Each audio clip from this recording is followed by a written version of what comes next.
When sliced bread was first invented in 1928, it scared people.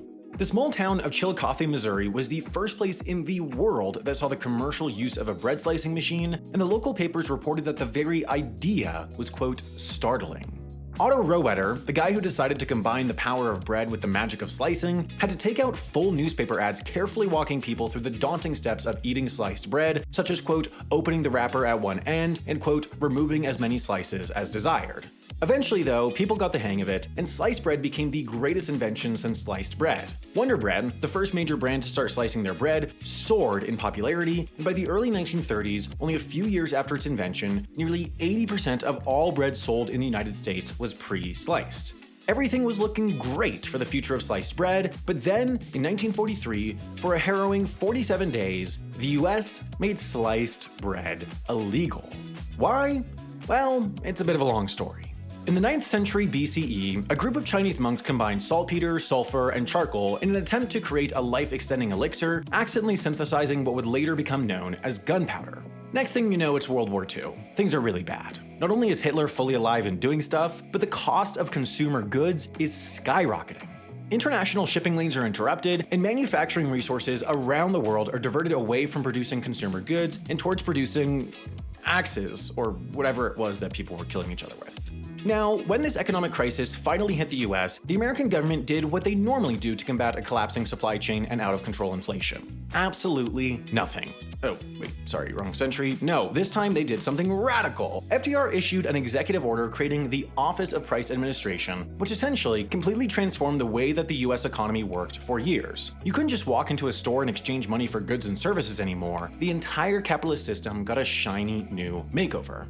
Now, the simplest thing that this office did was place price caps on basic commodities. About 90% of retail food prices, for example, were frozen. You couldn't legally sell a package of Jell-O for more than 8 cents or a box of Bisquick cake flour for more than 21 cents. And even if you were especially impressed with a package of Bisquick, you couldn't legally pay more than 21 cents for it either. But this is where things get a little more complicated. Economics are not as simple as freezing the price of Jell-O, kicking your feet back, and hoping that everything just kind of sorts itself out. There's a little thing called supply and demand, which, if you don't know what that means, you can find out really quickly by going to reddit.com/r/libertarian and saying that Starbucks baristas should be able to afford a one-bedroom apartment. Since the OPA was essentially dictating the prices for commodities that were already low in supply, they also needed some way to curb demand. And since it was seemingly impossible in the 1940s to convince people that Jell-O honestly just isn't that good, demand had to be curbed artificially. This was done with the creation of a new currency, ration points. The US government distributed these ration booklets to every household in the country, and every month, consumers were given 64 red points and 48 blue points, which would entitle them to buy certain things at the grocery store. Red points could be used on things like meat and dairy, and blue points could be used on canned or dried foods. Once you were out of points for the month, you couldn't legally purchase those things anymore. Now, you're probably wondering, what does this all have to do with sliced bread? Well, an important caveat of this rationing system is that not every food was rationed. Certain basic staples, namely bread, were heavily relied on during these years and made up the bulk of people's daily calories. That meant that for the federal government, keeping bread prices down was particularly crucial to keeping people alive. But in early 1943, the OPA was forced to authorize a 10% increase in the price of flour, which all you breadheads out there might recognize as one of the main ingredients in bread.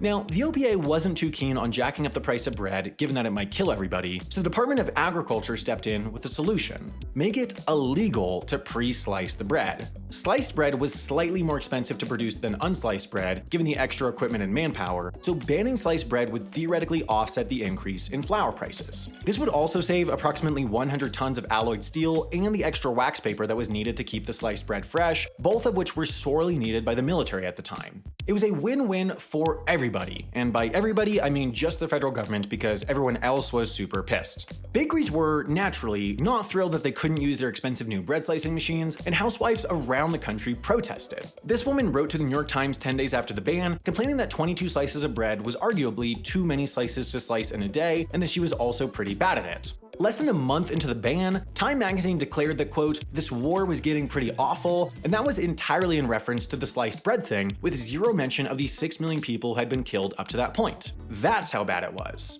By March 8th, only 47 days later, the government decided to lift the ban, claiming that it was because it didn't save as much wax paper as they had anticipated, but we all know it was because they had infuriated a bunch of women who now knew their way around a knife.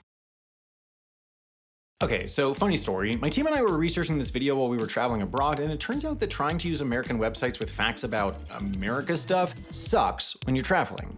Back in 2018, the EU rolled out a new set of internet regulations to protect European citizens' data, but so many American websites were like, oh, that sounds like a lot of work, we're just gonna block all of Europe now. And that would have made writing this video impossible if we didn't have NordVPN.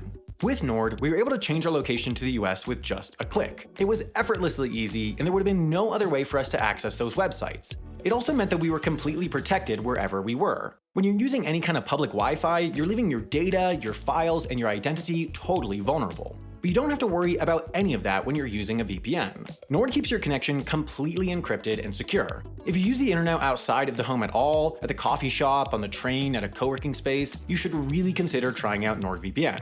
I'm really happy I did, and if you're anything like me, you probably will be too.